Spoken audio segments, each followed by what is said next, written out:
Ano ang epekto ng cutting class sa mga kabataan?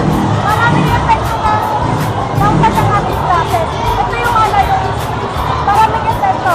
Epekto sa pag-aaral, epekto sa pamilya, sila yung pinabukasan mo, at saka epekto din sa grado mo.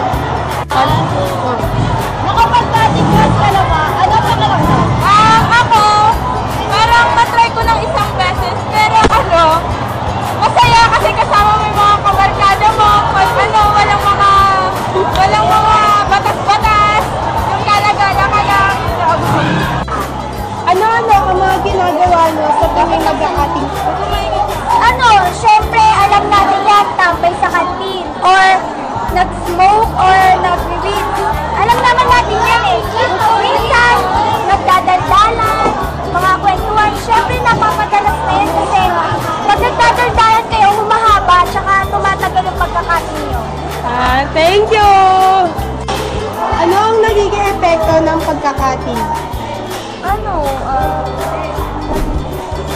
Gusto nyo ko na kami? Hindi ako makapagpapagpapay. Dali na.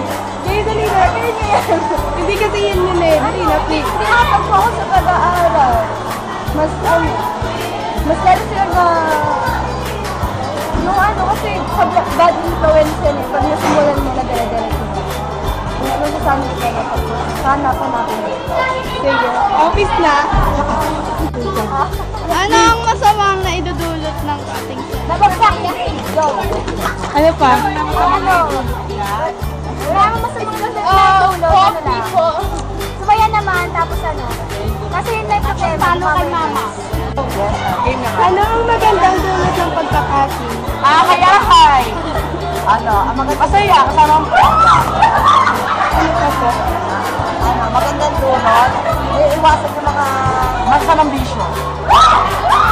Yung mga, kasi hindi naman natin nagkakabi ng ganun. Ano mo pangalan niyo? Christian! Ikaw po. Jennifer Lopez. Ay, Isang pa kayo. Hindi ko words ha. Akin na asawa ko. Uy, yun ang akin mas maganda. Wala kasi. bakit mas gusto nila mag-cutting kaysa mag-aral? Kasi gusto ng mga mag-aaral kaya mag-cutting kasi mga teacher na namamaya sa loob ng paaralan, lalo pa nagka-cutting ka. Kaya mga bata, hindi ko rin gusto pumasok, sa iba pumupunta. Thank you po. Ano ang dahilan kung bakit maraming nagka-cutting? Yung iba, walang assignment, walang output, and then, yun, yung mga gawain sa loob ng paaralan. Kaya, gusto nila mag-cutting. Bakit kayo Ano pong pangalan niyo? Okay mo lang. Jane. Jethro. Ikaw po. Hello. Sige po, thank you.